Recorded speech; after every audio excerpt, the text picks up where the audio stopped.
தாய் தமிழே கலை வணக்கம்.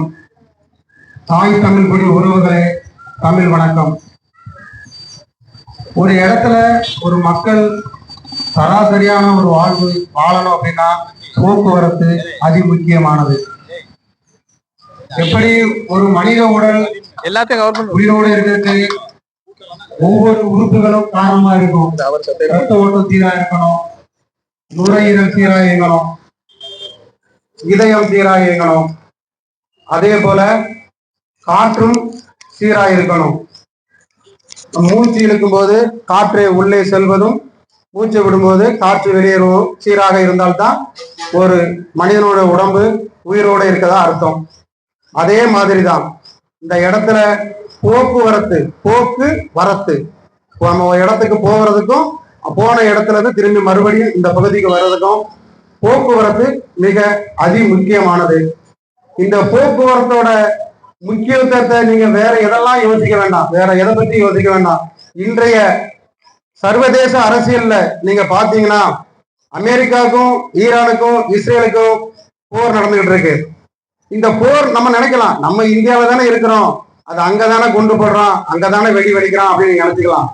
ஆனா அங்க ஏற்பட்ட போரின் விளைவு என்னன்னு யோசிச்சீங்கன்னா இன்னைக்கு நீங்க செய்திகள்ல பார்க்கலாம், காணொலி காணலாம், தொலைக்காட்சிகள்ல பார்க்கலாம். ஒவ்வொரு பெட்ரோல் பங்க்லையும் முதல்ல போய் பெட்ரோல் வாங்குறது, டீசல் வாங்குறது, சிலிண்டருக்காக நம்ம காத்திருக்கிறது. இதுக்கு என்ன காரணம் அப்படின்னா போக்குவரத்து சரியா இல்லை. நம்மளோட கப்பல் போக்குவரத்து இந்தியாவுக்கும் நமக்கு ஏற்றுமதி செய்த நாடுகளுக்கும் இடையேயான சரக்கு போக்குவரத்து சரியாக இல்லை. அதுதான் நம்ம இப்ப சந்திக்கிற பிரச்சனைக்கு தலையாய காரணம். இது போன்றுதான் இந்த பகுதிகளையும் போக்குவரத்து சரியாக இல்லைன்னா வாழ்வாதாரம் மாறாது, கல்வியில சிறக்க முடியாது. ஒரு மாணவன் காலையில 9 மணியில இருந்து 9:15 பள்ளிக்கு போகணும். அந்த நேரத்துல அவனுக்கு சரியான நேரத்துல வர வேண்டிய பேருந்து வரலன்னா அவன் எப்படி அந்த வகுப்பறைக்கு போக முடியும்?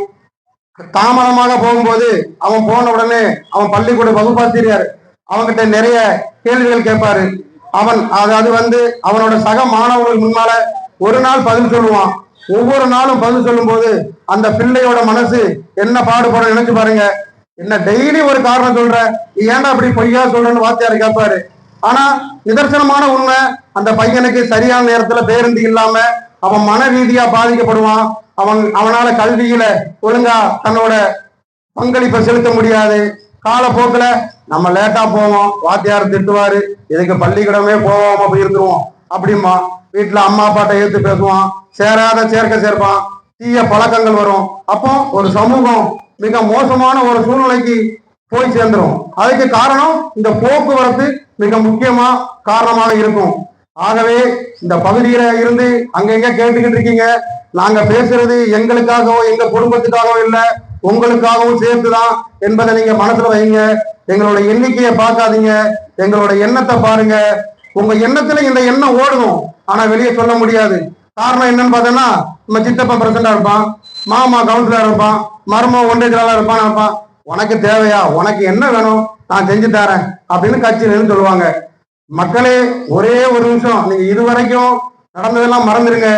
வாக்கு செலுத்த போகும்போது சில குறைஞ்சபட்சம் ஒரு 10 நிமிஷமாவது வரிசையில் நிற்பீங்க. அந்த 10 நிமிஷம் மட்டும் கடந்த காலங்கள்ல நீங்க பட்ட சித்திரவதை கொடுமை எல்லாத்தையும் நினைச்சு பாருங்க. போக்குவரத்தால மட்டும், இந்த போக்குவரத்தால இந்த வாழ்க்கையில நீங்க தவறவிட்ட பொன்னான தருணங்களை நினைச்சு பாருங்க. உங்க குழந்தைகள் போக்குவரத்து இல்லைன்னா நம்ம வீட்டு பிள்ளை வேலைக்கு போதுங்க, சரியான நேரத்துல அந்த பிள்ளை 5 மணிக்கு வேலை முடியும், 5 மணிக்கு பள்ளிக்கூடம் கல்லூரி முடியும். பஸ் கரெக்டான நேரத்துல இருந்து அங்க இருந்து வர்றதுக்கு 35 நிமிஷம் வந்து சேர்ந்துடும். 5 மணிக்கு வர வேண்டிய பஸ் அங்கேயே 6:30 மணி ஆயிட்டா நம்ம வீட்டு பிள்ளைங்க 8 மணிக்கு வரும். நமக்கு பச்சை தண்ணி தொண்டைக்குள்ள இறங்குமா? இன்னைக்கு நடக்கிற நிலவரத்தை எல்லாம் பார்த்துக்கிட்டு தான் இருக்கீங்க. ஒவ்வொரு பெண் பிள்ளைகளுக்கு எங்கேயாவது பாதுகாப்பு இருக்கா? பாதுகாப்பு இல்லாம தரவுகளை எடுத்து பேசினா இன்னும் நீண்டுகிட்டே போகும். இதுக்கெல்லாம் காரணம் என்ன? அந்த போக்குவரத்து சரியான நேரத்துல இருந்தா அந்த பெண் குழந்தை தன்னோட பணி முடிஞ்ச உடனே, தன்னோட கல்வி முடிஞ்ச உடனே சரியான நேரத்துக்கு வீட்டுக்கு வந்து சேர்ந்துடும். பெற்றவங்களும் உடன் பிறந்தவர்களும் பதவிப்பாக இருப்பாங்க. ஆகவே நாங்க எடுத்திருக்கிற இந்த ஒரு சிறு முயற்சி நீங்க நினைக்காதீங்க. எந்த ஒரு ஆரம்பமும் சிறு புள்ளிகளை தான் ஆரம்பிக்கும். நாங்க வைக்கிற இந்த புள்ளி உங்க கை விரல்கள்ல இருக்கிற வாக்கு புள்ளியா மாறணும்.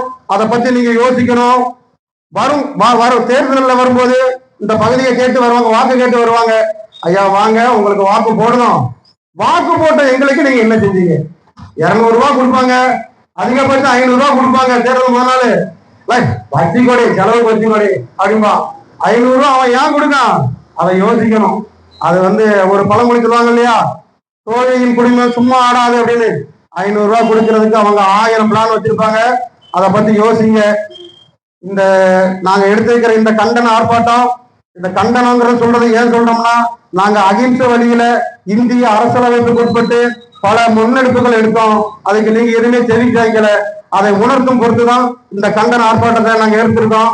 பொதுமக்களுக்காக இந்த தென் தமிழர் கட்சி எந்த ஒரு சூழ்நிலையும் வர நாட்களில் அரசியலமைப்புக்கு உட்பட்டு, சட்டத்துக்கு உட்பட்டு நாங்க மறுபடியும் களை இறங்குவோம். எதை கண்டும் கவலைப்பட மாட்டோம். மடியில கனம் இல்லை எங்களுக்கு, வழியில பயம் இல்லை. ஜெய் ஹிந்த்.